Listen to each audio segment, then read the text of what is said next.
Oh, yes, absolutely. Shea has made her way down to garage 37 and to the Clio number 121. And it's Jay Mooney who you sent me to find, and the tall man standing next to me is none other than Jay. You're an assistant team manager. It's your first weekend in this role, and you were a bit glassy-eyed and wowed earlier. Still feeling that way?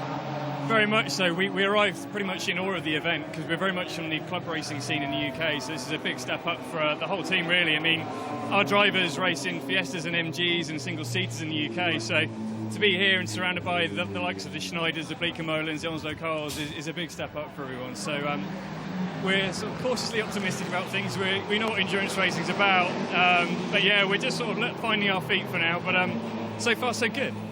So what's the motivation to come and race in a series like this?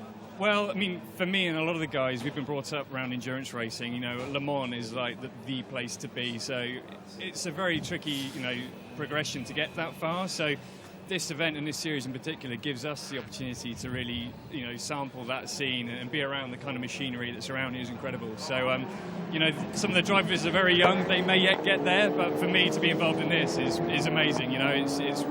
It's a passion. It's not my day job, but to be here is living a dream for me. And the new car, it's reliable for you, the Clio Cup car?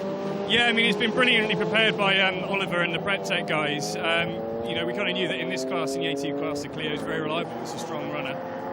So if the guys can get up to speed and get used to the circuit, then hopefully we can have a decent finish. Obviously, we just want to finish, and then we'll see what happens. We're in the lap of the gods. Anything can happen. The conditions could change. So we've got faith in the car. We know it's been built well. It's been well maintained. If the drivers can just keep going around, keep circulating, who knows where we'll be come Sunday? What would be a good result for the team? Do you guys just want to finish, or do you hope for a little bit more? I think we've got to be realistic and say just to finish would be a great result. From here, we're not going to do Brno, but we're going to plan for Dubai after here.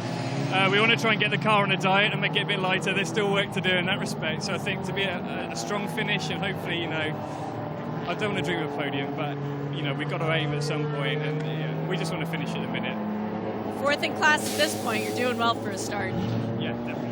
The guys are doing great. Shea Adam down with Jay Mooney in the pit lane. He sent us a text, or a tweet, should I say, at Specutainment, to say sharing the pit lane with legends and Rachel Le Mans. With legends and Joe Bradley. Yeah. We should have sent former Clio Cup team manager Joe Bradley down to give them some advice, because that would have helped. Obviously, if you want to lighten the Clio Cup car, what you do is you go to a Clio Cup race and wait for all your rivals to knock bits